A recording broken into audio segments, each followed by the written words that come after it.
Recently, I rewatched Ultraviolet, and that's a sentence clause that I never in my darkest dreams ever imagined saying. If you're unfamiliar with the premise of this, one of the 4 heavenly kings of cinema, the story follows Milla Jovovich's midriff as it clumsily stumbles through a confused, near-post-apocalyptic sci-fi landscape run by cybergoths and scene kids as it tries to desperately uncover the mystery of what the fucking narrative of this movie is. It was just as much of a flaming dumpster pile as I remembered, with its convoluted world, goober-ass limpid action, and Jimmy Neutron level VFX. If it weren't for the group I was mercilessly thrashing it with, I doubt I would have made it past the first 5 minutes. However, something happened that kind of took me off guard a little bit, and then continued to happen throughout the screening. At roughly timestamp, this shot happens.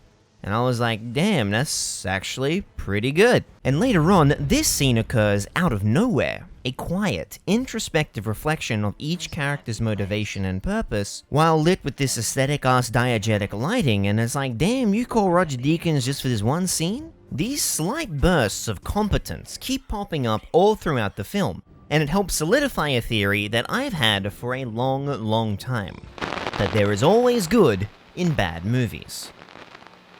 There is this prevalent tendency to believe that only good movies are worthy of interpretation, with bad ones relegated to the world of roasting and cringe. This is certainly the case on the internet, but can even be seen spread across traditional media criticism and academia. More often than not, if an analytical article is written about a film, it's about one that's considered pretty good. But this is limiting, and honestly, kind of boring. Sure, Lawrence of Arabia is certainly a masterpiece, but exactly how much more information or insight could I possibly gain when every other bastard writes a 40-minute dissertation on it? Yes, I know the match cut is brilliant already. What else you got? What nobody writes about, however, is how Ultraviolet uses this really stupid Gaussian blur blemish removal filter throughout the whole movie. From the start, this makes everything look like it's just some extra AF e-girl's elaborate Snapchat story, but then it cuts to this, which initially looks like a static flat painting or a wallpaper, but then the characters actually start walking through it and you realize it's a hallway, 3D space.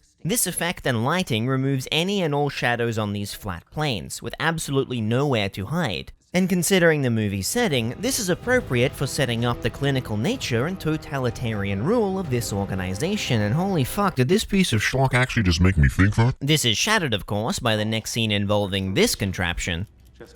But that earlier shot still lingers with you, even more so than it would have otherwise, because of the dung that surrounds it. There was an incident during university that reminded me of this quality-only mentality. During a mandatory Australian film history class, the final assignment was to compose a comprehensive museum-esque catalogue showcasing genre trends in Oz film. And while most chose the lilt of the Australian New Wave, all the little devils were proud of hell.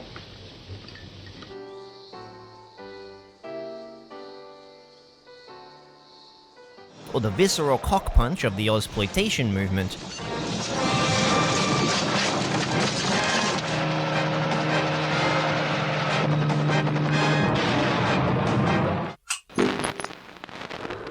I chose the humdrum squat of early 2000s Australian suburban comedies. Oh, jingers, mate! Mate, you are a bloody menace!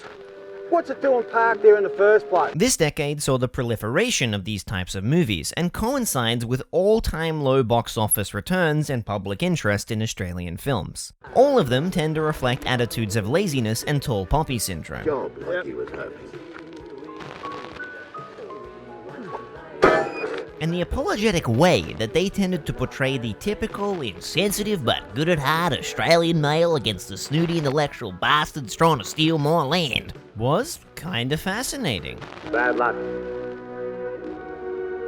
You dickhead.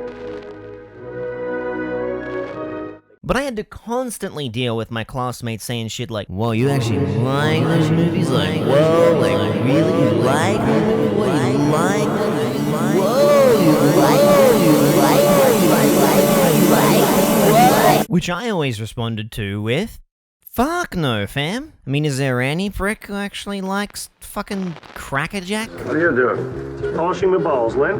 They're my underpants. Or a goddamn Danny Deck chair?" until he rose above it all. No, dude, they fucking suck. But that doesn't mean that they're uninteresting to analyze. The fact that it was my nation's genuine film industry that managed to churn out something of this lackluster caliber, and what that ultimately represents about its goals, is endlessly fascinating. For me, this is the distinction between a film like Bridemic and a film like The Room. I find it hard to enjoy Bridemic fully because it's merely incompetent. Sure, I can laugh at the poor acting, no production value, and looping GIF effects, but it feels more like I'm just making fun of someone's old home movie. It lacks any actual redeeming qualities, which means it also lacks any dynamics, or any reason to care. Just hanging out with the family, having ourselves a party. Whereas The Room is consistently one of the most enjoyable movie experiences I can ever have. What are these characters doing here? Because it's the result of dozens of actual industry professionals being forced to follow all of the worst possible decisions of a deranged lunatic with way too much money. Because of this, it resembles an actual film, with genuine sets, lighting, musical leitmotifs, and its attempts at faithful homages to Rebel Without a Cause and Citizen Kane, which makes all of the failures land so much harder. That's life. It's that balance that's also important, which is the ultimate case with Ultraviolet. The film cinematographer was competent, the sound engineers were competent, the set designers were competent. Hell, even looking at things like Equilibrium and Salt shows that even the director himself was by all means competent. So being able to see off the bat that all of these people have the skills for their profession, and despite that, a scene like this